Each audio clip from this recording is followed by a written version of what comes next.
So today I want to talk to you about CSR communication and greenwashing. So last lecture and also lectures before, you got an overview of maybe what sustainable entrepreneurship is and also maybe how to assess your impact, what is impact, but also maybe you also would like to communicate this impact maybe for whoever this is important to, either maybe investors you have, the politicians, or even consumers. So communication of your impact and CSR is also an important part for sustainable business.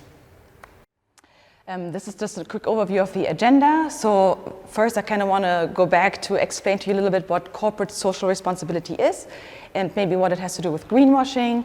Then we go into what is greenwashing and maybe what types of greenwashing forms exist. Then what are the effects of greenwashing? Why should we talk about it? And lastly, I kind of wanted to show you how maybe you can avoid greenwashing, or what research and practitioners say on how to avoid greenwashing. And lastly, maybe something interactive, if you still have some energy left, to discuss Tier Mobility, the e-scooter startup here from Berlin. So have you heard of greenwashing before? Yes, but I'm not really sure what it is, or no. And what words, there's something more creative, what words or ideas come to mind when you hear greenwashing? Can be anything, can also be multiple things. Anything that comes to mind? Nice. I think so far what you can see, I mean, the results are still coming in, but I think very similar opinions, and I think this is also hopefully what I will mostly cover.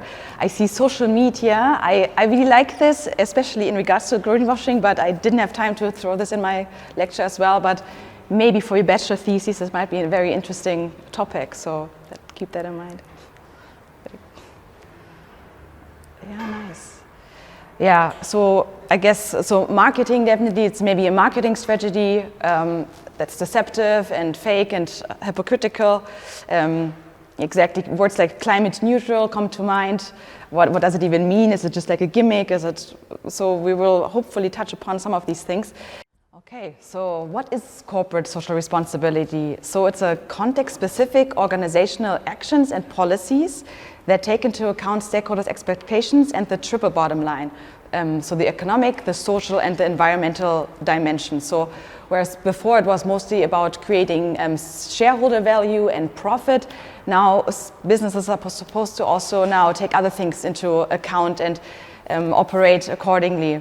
So CSR could be viewed as the honest attempt to change the profit orientation of the businesses to be more inclusive and be more like a corporate citizen and see the responsibility and act according also to people and planet. We will talk through this graphic a little longer. I adapted this framework from another paper, but maybe this is just a nice depiction of what all happens if you're like a business. So this is actually started out as from the point of view of a corporation, but since we're sustainable entrepreneurship, this could also be used for explaining like to be a startup. So of course, as a startup or as a business, you are part of this big system wherever you exist. So in Germany or Italy or Belgium, you're going to be in some kind of special context. So there's a social system, so social groups, even consumer society groups. So this makes up the social system, the market system, also the competitive other players, the political system, who is in power right now, what are the rules and regulations, and also the science system. What do people believe in? Is there lots of research funding? Does the context listen to science? So all this will influence the business decisions and also what pressures you may be on as a business. So, and they kind of also, of course, interact. So mostly what we talk about is, of course, maybe more Germany or European context. But this will influence or motivate the business to maybe start a CSR, to even think about incorporating social responsibility. So research says that a lot of motivations, of course, are the financial benefit, because a business would not necessarily start doing something if they don't see some kind of value for them, because they cannot just operate into the negative numbers and they don't exist. So they usually weigh the options, and if they feel like this is also contributing to their bottom line, they will do it. More often now, they even see it as a competitive advantage to distinguish their business from another competitor. Also for image enhancement, it's positive to be helping the environment and people. No one can say anything against that. In general, also stakeholder pressure. I mean, we know a lot more now because of the internet and also being connected globally. We know now what people are doing in other countries, how they operate. We hear about that, whereas before this information was just not public. So there's a lot more pressure from groups, like even Fridays for Future is a huge group now, or Greenpeace has always been a big pressure giver on businesses to be more green.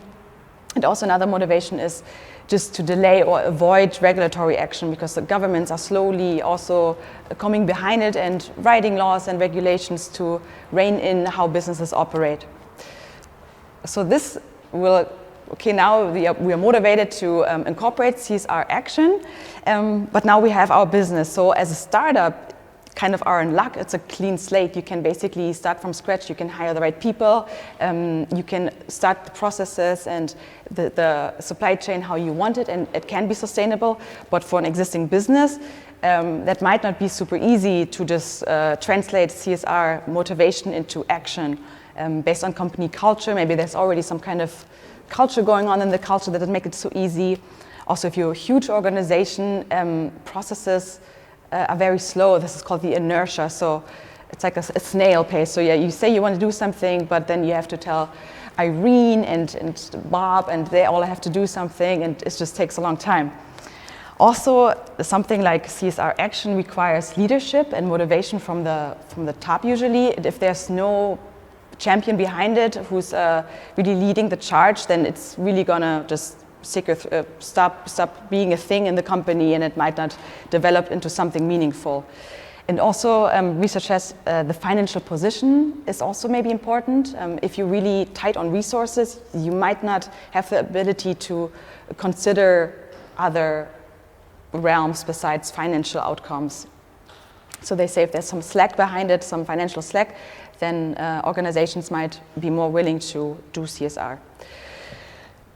So now we decided to do some CSR. How can we demonstrate our commitment now? So we can do pledges, how we are going to take the course of action, what we're going to do to improve our bottom line, and also take responsibility for actions, maybe show up in communal meetings or actually do something.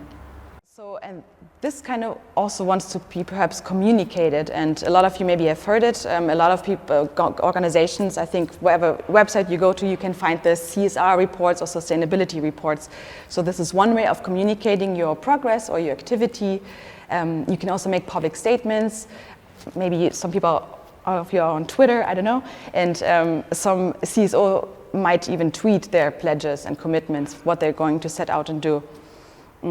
Also, they want to maybe really have the sincere effort to educate the customers on their new efforts. So the green marketing strategy, green marketing doesn't have to necessarily be greenwashing right away, but could also be used to just simply inform the consumers and the other people about your efforts and that your product is maybe really better than something else.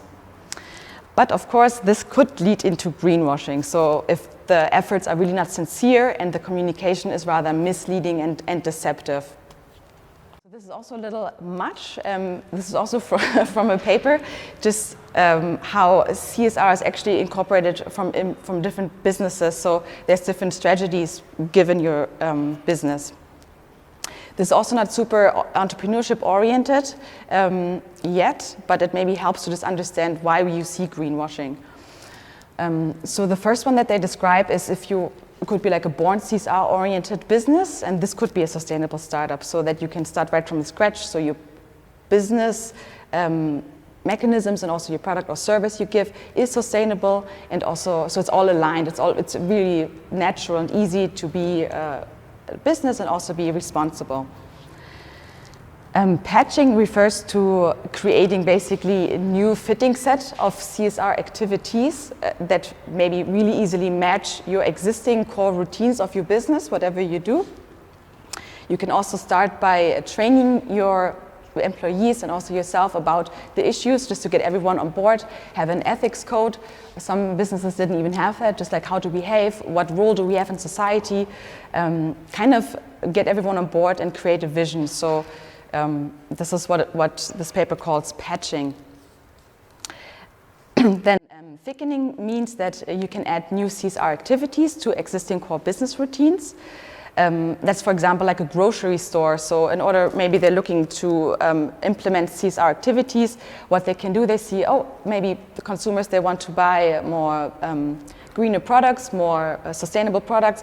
I can just simply add this line to my offering already. It's not much more effort than buying from like a different supplier. So it doesn't really impact the business practices so much. It's kind of like an easy start. And really, this could be hopefully have a trickle-down effect into more core practices. So if they see this business, for example, a lot of consumers are actually buying now these products, so like this, there's a strong demand, then slowly this business could become even more CSR-oriented and even greener. So this could be like the process.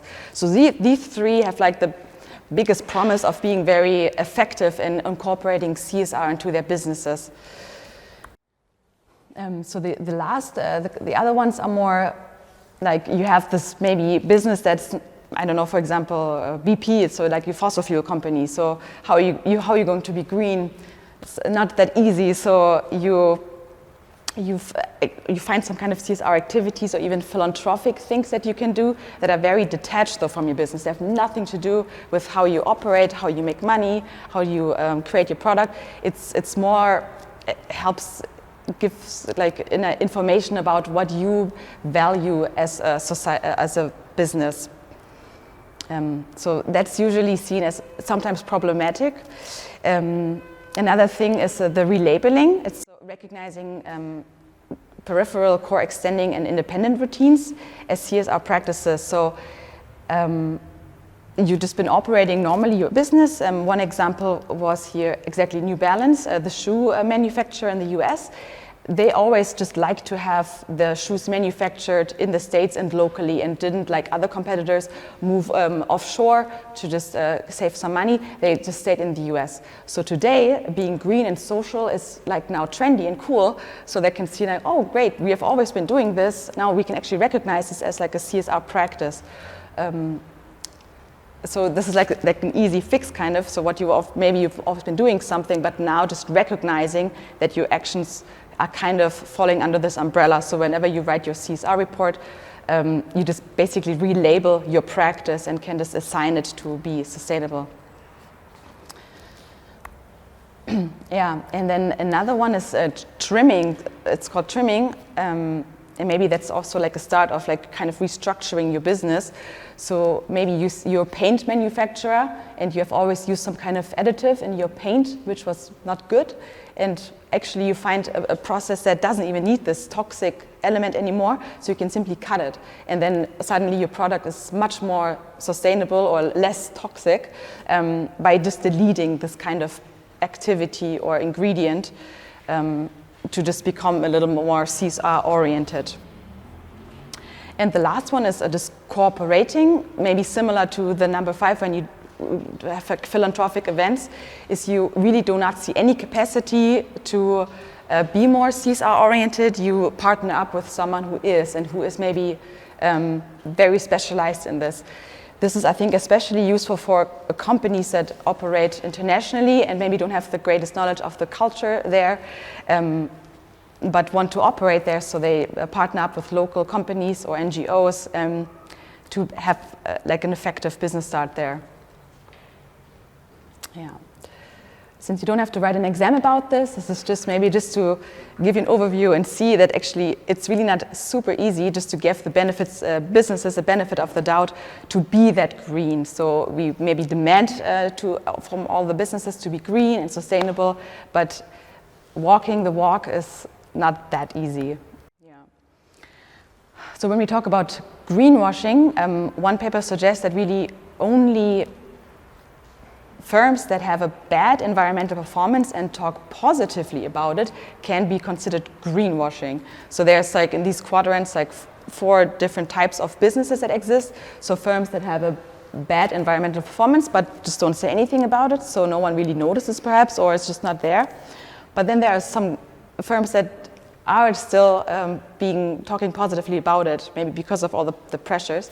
So the greenwashing firms. Then we also have maybe the vocal green firms that have a good business environmental performance and talk about it, and also the silent green firms that just maybe just put something up, but they don't talk too much about it and make a hype around it. So now, what is greenwashing and what forms of greenwashing exist?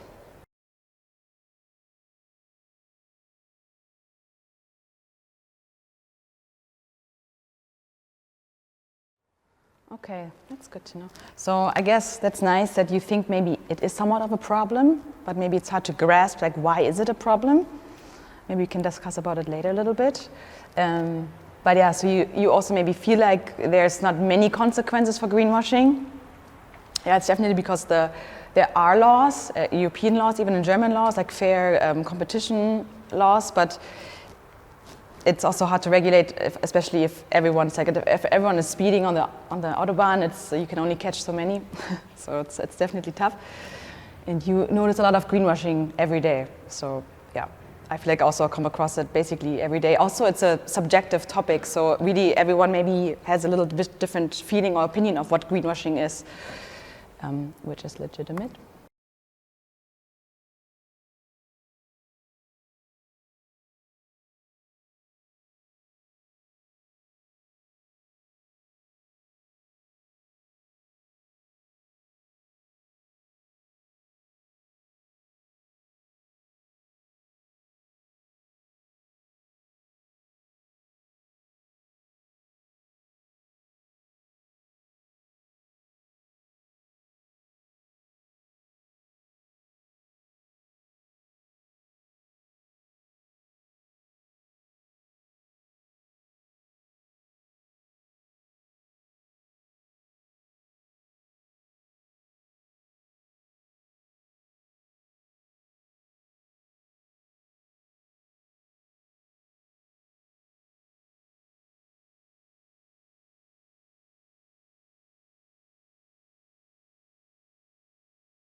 Yeah, so how did we get maybe from green marketing to greenwashing? So there's also maybe positive green advertisement, maybe by these examples from the World Wildlife Fund, just to raise awareness in the consumer and the society in general that we do have a problem with how we consume and how we run our businesses. So this is like very informational, educational even. But it's tricky for some companies to be authentic, given their business circumstances, perhaps. But businesses still want to communicate, maybe their greening efforts, and maybe those could even be good and fair, because they want to just say like, hey, yeah, I also recognize this is a problem, and I'm a business. I want to contribute positively because also I'm a human. I live on this planet. I, of course, also want this planet to survive. So I just want to show that I'm also active in this green arena. Also a way to legitimize their actions. So like, okay, I'm not quite green yet, but I want to, and we still need whatever I provide, I need to still exist. And because I'm doing this in a greener way, I give you greener options, I should exist and you should keep buying my product. So legitimizing my business and my actions. Yeah, and just simply to educate and inform the customer about your new product features or inform and raise awareness. Yeah, however, again, so the misleading, overstated claims that are just maybe not quite true result in the perceptions of greenwashing. And greenwashing can be found, so maybe not only just on products, like what you see whenever you go to a store, like the labels and the colors, but it could also be within the CSR reports and any other kind of messages and communication they send out there for just public, to just wash up their image a bit. So they can be company-focused, product-focused, or process-focused, the way they do things, like we use now green electricity instead of fossil fuels. Yeah. So this is just an example of BP's actually CSR report, and really if you read through it, it could be basically done like it could have any other company could have read it. It's very generic, like CSR reports from maybe companies that are not so, I don't know how to say it, truly green, or like really have a long way to go. They love to use very fluffy words and just very generic terms. I think even they have it here embedded into their DNA, which I think is leading quite outside the window for fossil fuel company to say that they embed sustainable values in their company. So although it's like a super beautiful CSR report, I think that can blind you. So you think this is a very powerful company. They have lawyers, they have very smart people work for them. They produce these reports. They still can be lying or misleading you. So do not take anything for face value. So be skeptical and critical if you read such things. They probably also have seen this. So I think we're really bombarded with these things. So everything is green now. Everything has natural imagery. This is called kind of executional greenwashing. So maybe not necessarily words, but just the image and the way it is designed is like appealing to us that, oh, this could maybe be a sustainable or greener product. Yeah. Just to see. And this maybe represents the pledges that I was talking about. So that doesn't have anything to do with maybe with the product that they provide you or the process they do, but what they pledge. Like, so Tim Cook is the CEO of Apple. So he would go on Twitter and make this statement that promising that Apple will be carbon neutral by 2030. We will see. And also governments do this now. So I think next COP27 or 28 will be in Egypt soon. So another thing to look forward to. What hopefully some more countries will join the pledges and also have maybe some really more ideas on how they're actually going to get there. Some more plans. I know you cannot read this, but I just wanted to show you that greenwashing can be on the product level, but also it could be done even by politicians. So how did this all start, the word greenwashing? It was first used by an environmentalist. He just traveled around and found this one sign from the hotel asking the consumers to do not throw their towels on the floor to be washed every day, but to just use it more often, just to save the world, really, was, I think, when he was there. But then while he was reading this and he was looking out the window, he saw that the hotel was expanding and digging big holes and really just destroying nature, really. So that's like the hypocritical statement of the company. So their main intention was likely to save energy for themselves and therefore money, maybe also to do help the environment a little bit, but that's what the first time the word greenwashing was used and coined.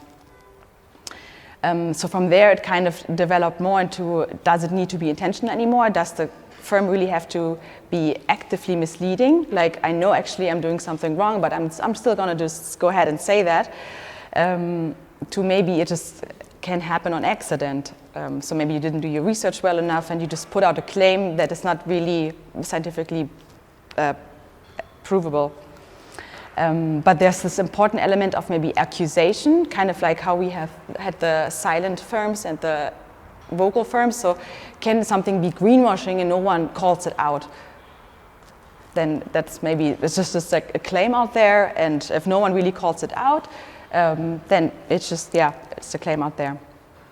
And the misleading claims can be in word choice, in logos and labels, images, colors and symbols, semantics, everything to basically overstate or falsify your claims on your environmental or social performance. And who all engages in greenwashing? Definitely businesses, we know, and governments, but also me and you, maybe. If you think about it really hard, do you sometimes maybe make choices to just make you feel better about yourself? I definitely do sometimes. So I thought maybe I had a minty between, but no. So hang in there a little longer. This is just an overview from TerraChoice. I think it's a really nice way to define some of the greenwashing tactics some of the businesses use. They defined this in 2007 back then and did another survey in 2010. they actually looked at over 1,000 products that are available at like big grocery stores, and just found that almost basically 95% of all the products that they surveyed, or all the products that are available in the store, did actually some kind of form of greenwashing. So everything almost, and it was already 2007, so 10 years ago, over 10 years ago. So one of the greenwashing strategies, the sin of hidden trade-offs, it was actually the most commonly used form of greenwashing. Is basically when you just show the good aspects and neglect to mention other costs. So that's like an example of paper maybe, you say, or toilet paper or something. So paper is good, but at the same time you need lots of water and you cut trees for it. So sure, it's maybe a little better option for something else, but do we still need to use it? So hidden trade-offs. The sin of no proof is when you make claims and companies just shoot them back with scientific proof, but you cannot. So maybe they say, oh, we use 70% less of that, but then they don't have a link or no proof. So it's just basically like a number that's out there that you cannot verify easily. The sin of vagueness, so just using fuzzy buzzwords that don't really have a meaning, like you say something is all natural.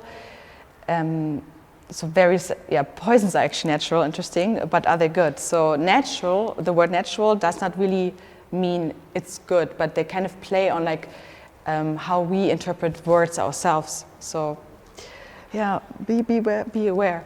The sin of worshipping false labels is when you use like labels that are fake, but not real, but they kind of look like it, and maybe the customer doesn't think twice, and especially maybe consumers who've never heard about it or never really think about sustainability so much, this might be a super and easy trap to fall into. And then the sin of irrelevance, so making claims like saying, like, for example, water is gluten-free. It's kind of like, yeah, because it's water.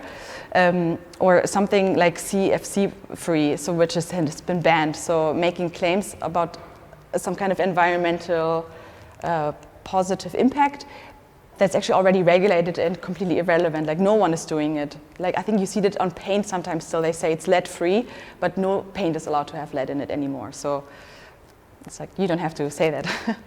Then the sin of lesser of two evils. So when you're making a claim about being superior within a certain product category, but it still remains really bad for the environment. So yeah, the example is here, the fuel-efficient sports cars, or maybe using trucks. I think trucks are now also allowed for personal use and not for commercial. So you can say, yeah, it's electric or it's a hybrid, but it's still like really bad. You should probably still just have a smaller car, or maybe something, just ride a bike or something, yeah.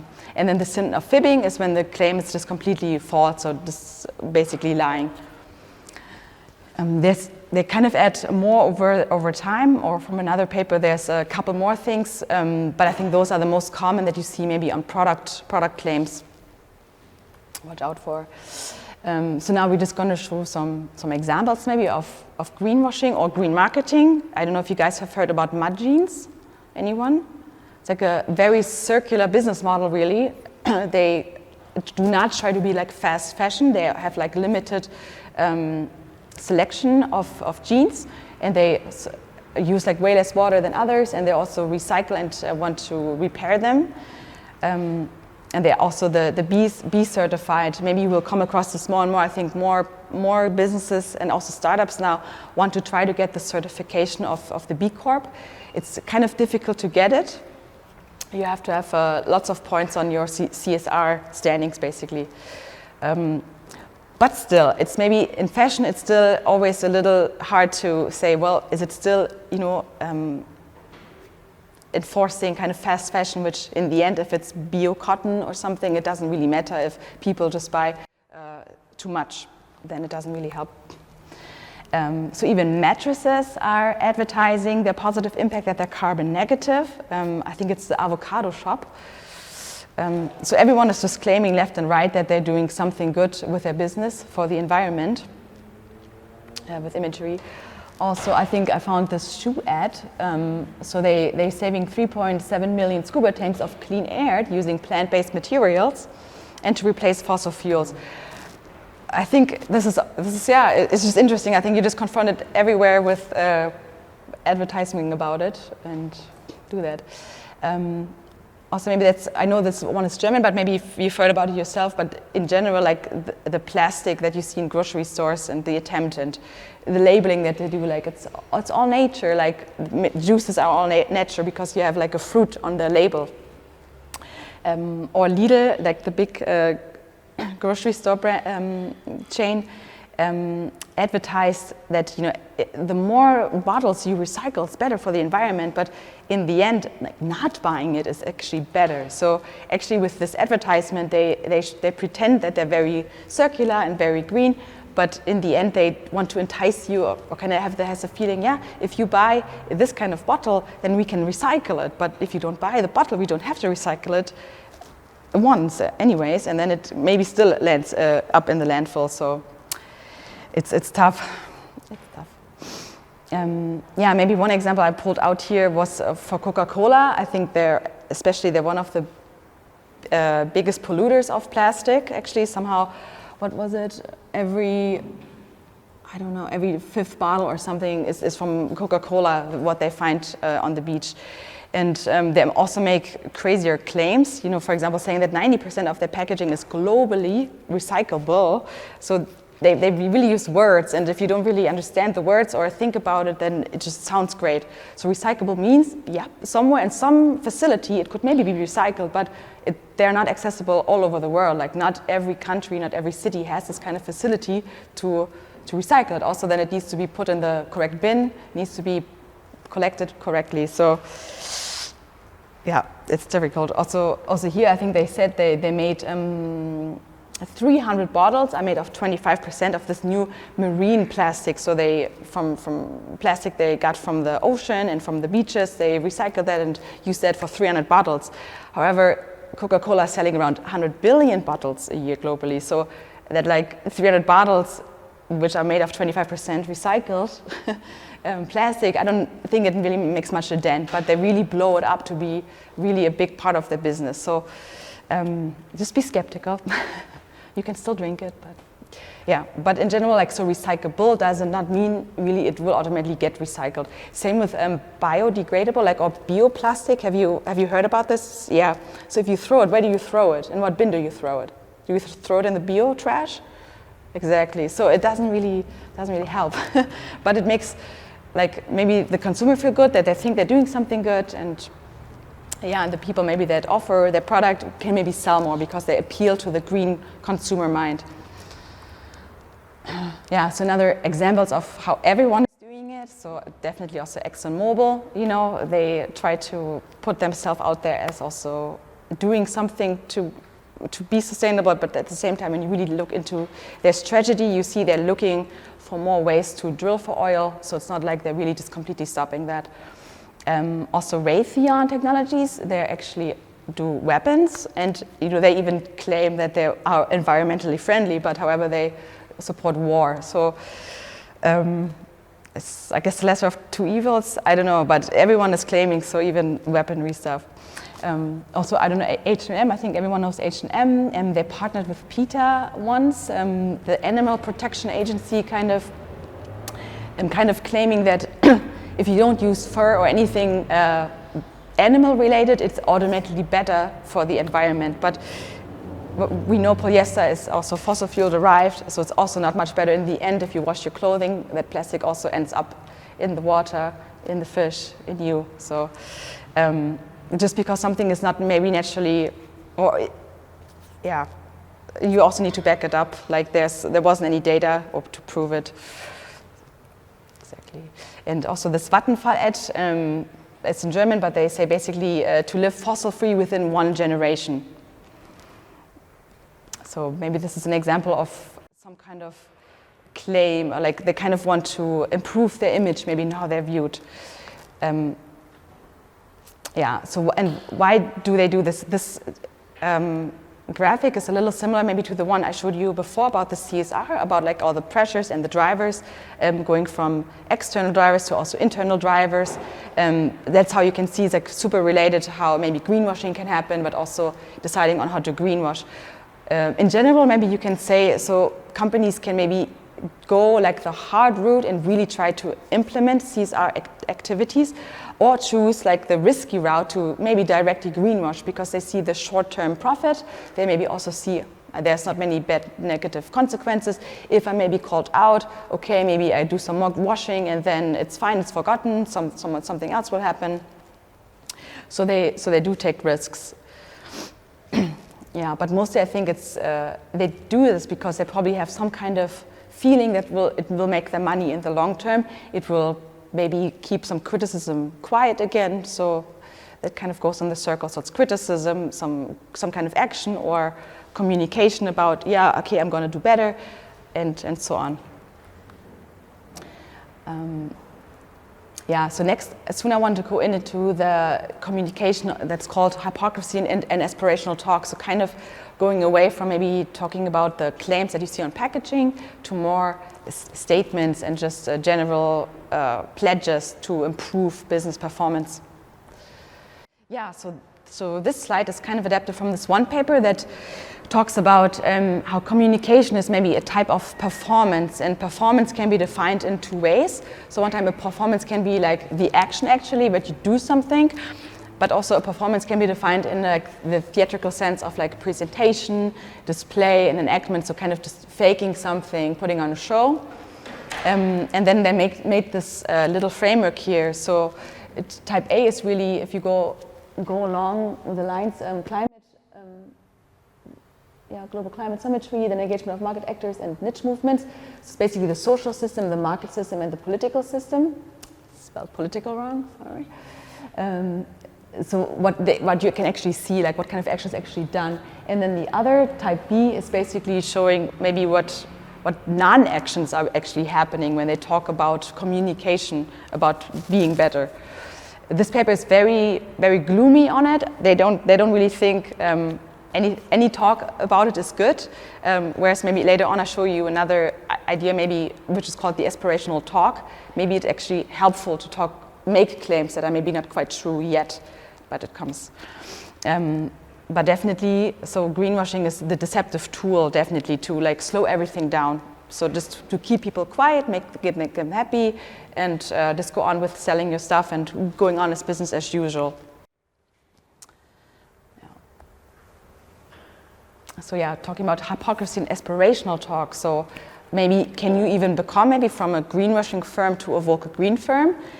If you can actually change your performance from actually becoming good, then suddenly you are a vocal green firm. If you actually can make it happen and have a good performance in your impact. Because I think at the beginning I kind of showed you maybe it's not really easy to achieve sustainability from one day to another because there's so many things involved to really change something. Whereas as a sustainable entrepreneur, you can maybe really think about all these things from the start and just have it like easier from the get-go. Although then again, you operate in this existing system of capitalism, which maybe you have other challenges definitely. So in general though, this paper, and maybe also we can ask ourselves, is like, can we maybe allow some kind of hypocrisy like to everyone? Like, do we need aspirational talk to go from reality or like the is state to the future state? Because I mean, usually, you say, okay, I'm going to do really good in school. Like you say it, you kind of say it to yourself, you proclaim it, and then you study and get there. So you prove you're great. So you're not a hypocrite, when you just say it. No one wants to say that, like, okay, I believe you're going to make it. But maybe that's like the feeling, like it has to be believable, like the gap cannot be so big. So if you make a claim that in 10 years you're going to do that, everyone's like, okay, 10 years, so much can happen in 10 years. But if you say something short term and it's very likely that it will happen, then maybe we're okay with your aspirational talk. So there has to be some kind of action, and it has to be fitting into your business. So maybe showing this ad again, so being forcibly within one generation, you can easily maybe say, well, that's super vague language, greenwashing sin number 6, I don't know. But at the same time, maybe it helps for Vattenfall. We can even be happy maybe that they finally say something, because when you say something, you kind of have to make it real, right? Because now people can hold you accountable for what you said. So maybe we can be thankful if actually we do have greenwashing firms at all. So at least they're saying something. We can go demonstrate against them. They said they would do this. They made this claim. Why is nothing happening? Whereas if they stay quiet, we cannot really policy them. We cannot really hold them accountable, maybe so much. But however, it's of course still difficult to really know the motives behind it. So we can say, yeah, this is aspirational talk. They can make it. We have to make it. But this still could be greenwashing, of course. So maybe it's sometimes up to you or the group to decide: can we count this as aspirational talk, or is this definitely greenwashing? We need to shut it down. We need to just move faster, because also how much time do we have left for aspirational talk when we think about how the world is going? If we go on as business as usual, I think we actually forecast to definitely hit 1.5 by 2030. So then, it's just how much time do we have, of course. So this is a little bit on the net zero, climate neutral, and carbon negative. Anyone knows the difference so much? Yeah? Nice. So if you want later, I have some links for you, but maybe this is a graph you maybe also have seen. So this is basically what South Pole, they help businesses to assess their impact and also help them to reduce their emissions, decarbonize, and get there. But so this is what we should achieve. Yeah. So climate neutral basically means to try to reduce whatever you're doing, but also you kind of allowed to compensate buying offsets. But that doesn't really help. And then net zero means that you're actually not emitting CO2 anymore. And then the net is when we start capturing more CO2 than we emit. But in general, personally, I know this is a lecture, or science should be value-free and objective, but I think greenwashing in general or sustainability is subjective anyways and value-laden. So I do have my opinion. You do not have to agree with me, definitely. But about this offsetting and tree planting, I'm not sure if we're going into a dangerous direction this way, because we don't really know what happens to the tree plantations and the offsetting. So maybe it's a dangerous gamble that we're playing if we still continue to emit and have businesses offset their operations with planting trees, which we don't know if it's going to last. So the last two sections are shorter than the first two, so you guys are almost done. So what are the effects of greenwashing? And why should we care about greenwashing? So greenwashing just erodes the trust in businesses and their ability to address the environmental and social issues. Because right now we're saying, okay, free market, we let the businesses decide and just have competition take care of it. Whoever's greener and more sustainable, who can sell better products and capture the market wins, and then therefore we will have sustainability. But slowly maybe this greenwashing makes consumers weary, and maybe also they don't want to pay the premium anymore, especially if they don't know anymore what's real or not. Then I might as well not pay more and save and just buy something that I know at least how it's being used. And also then in general, greenwashing maybe just decrease the demand in general for sustainable solutions. I'll let this pass. And also might result in less support for sustainable innovations in general from investors, but also governments. And so less demand just in general reduces maybe the capital and the investment flow into these kind of innovations, because maybe no one is really trusting anymore in sustainable business solutions. So this is a very bad case scenario, of course, but if this continues, this might be where it will go. And so in general, greenwashing is just like a distraction from asking for real sustainable transformation that maybe has something more to do with how we actually live and organize our societies and consumer societies today, which is definitely trickier than just buying something that's more sustainable than the other. So that's an easy change, but maybe we do need something a little more drastic to go into the sustainable transformation. So what about us? The consumers, are we maybe also playing a role in this whole greenwashing interplay? This one paper actually wanted to find out and wanted to see does greenwashing allow consumers? Yeah. So does maybe greenwashing allow consumers to continue their consumption habits with a clear conscience? And maybe they found out actually, that they have some kind of bad motive, if you say so. So there's like two motives. Maybe one time it helps you with your mental accounting for yourself. Like, okay, I'm a vegan. I'm doing everything. I don't have a car, but I just love to travel. I fly like 5 times a year. So this is your mental offsetting that you do, but that's maybe also not so good. So of course, pick your battles. What you can do in your life to maybe do something to be more sustainable. But also maybe be aware that we humans just tend to do this, because we cannot walk through life hating everything and being upset with how everything is. Like, we need to just, for our mental health, remind ourselves that, of course, you're also here for a short period of time. You can only do so much. So this is the one thing, the offsetting, but also the status consumption. So because actually green products are a little more pricey, they come with this maybe status, because it's almost like a luxury good, which only a certain group can maybe afford. So people like to just maybe do it because of this, or like, oh, people look at me, I'm buying this green product, I'm a good person, I can afford it too, which are maybe more self-serving motives than very altruistic motives. Another study actually found that this pro-environmental behavior is especially prominent when you do it in public. So people like to just show it off in public that they can buy these things. So maybe that's a good thing, especially for this aspirational talk. So we need to actually get these CEOs and maybe also politicians to make these claims in public, because then we can hold them onto something. So this social pressure and social proof maybe of like consuming more environmentally friendly has like the internal motivation of maybe having some status attached to it, but overall it maybe has some good impact on all of us. If we all feel forced, we also have to just also do that.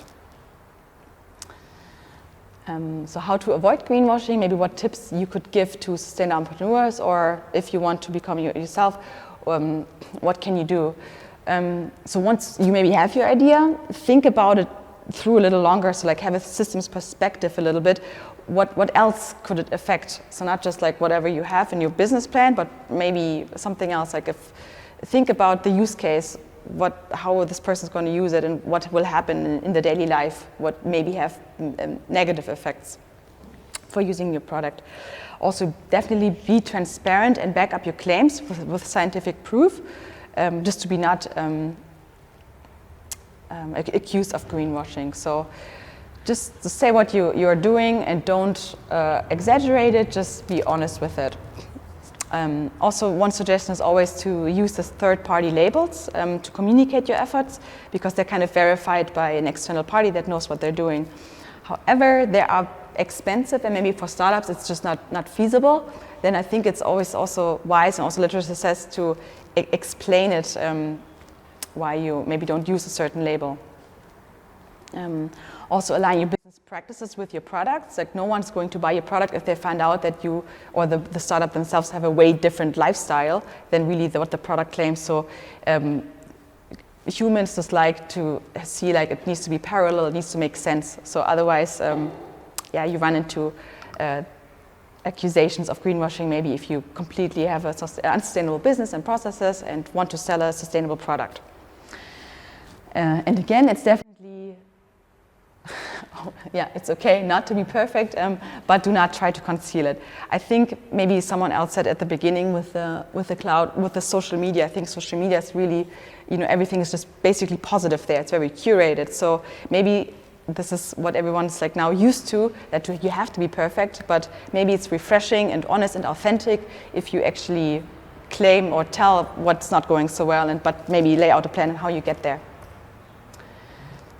I think Professor Kratzer had this, so authenticity is needed for sustainable entrepreneurship. So an organization is authentic to the extent that it embodies the chosen values of its founders, owners, and members, and rather than simply following convention by, say, pursuing profits.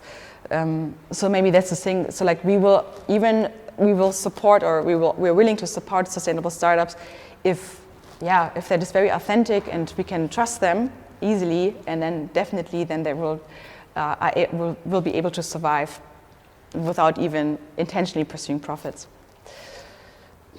I think that's also what Professor Kratzer had, so like with the impact assessment, so basically even here they say have it verified, so do your impact assessment, describe maybe what you're doing better than others, but also have it verified, and don't just make these claims. Make it also public for everyone to easily see, so this is even on these impact assessment radars.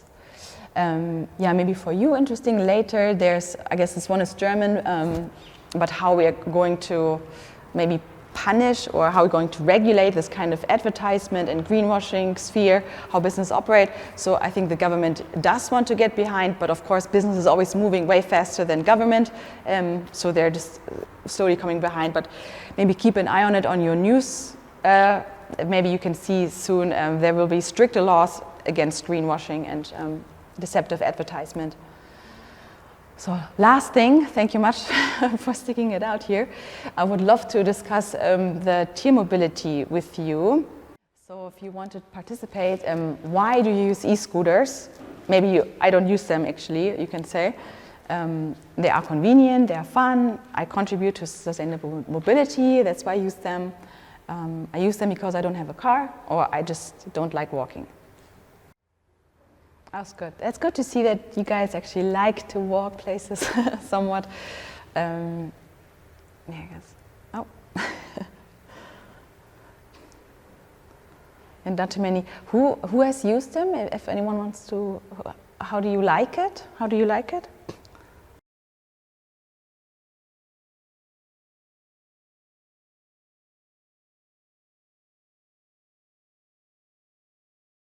So when I use an e-scooter, I replace walking, the bus, public transport, a car, taxi ride, my bicycle, or nothing. I just use it for fun, maybe recreational, or just, new mobility. I just go somewhere because now I can, because it's outside my door.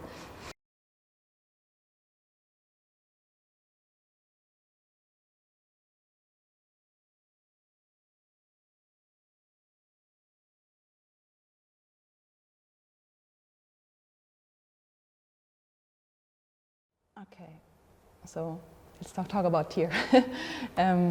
There's a short video. So we thought about this. Actually, like maybe just examples. So like a scooter is maybe mostly fun, but also maybe low profile. It's quick, but maybe grocery shopping, or can you use it in any weather? Maybe bicycles you can even hold an umbrella. So maybe there's already actually mobility options out there. Of course, it's not maybe as much fun, but maybe then this should be their selling point, right? Like, hey, I'm fun and convenient, but that's not what they do. They say, no, if you use us, you're climate neutral, you're doing something great. Yeah, so how effectively is here maybe contributing to a sustainable transition? I think we already maybe discussed this amongst us. Maybe when I talked about this hypocrisy and aspirational talk, is there maybe, because they're a startup, should we give them a little more time to actually get there? Maybe it's not their fault that they're not used, as instead of cars, but maybe it's like the society's at fault too. Like we're not just making the right choices. Maybe the streets are just not made for the scooters. So should we give them the benefit of the doubt? Should we give them more money, or do you have any opinions on that? Like how much wiggle room you could give sustainable startups?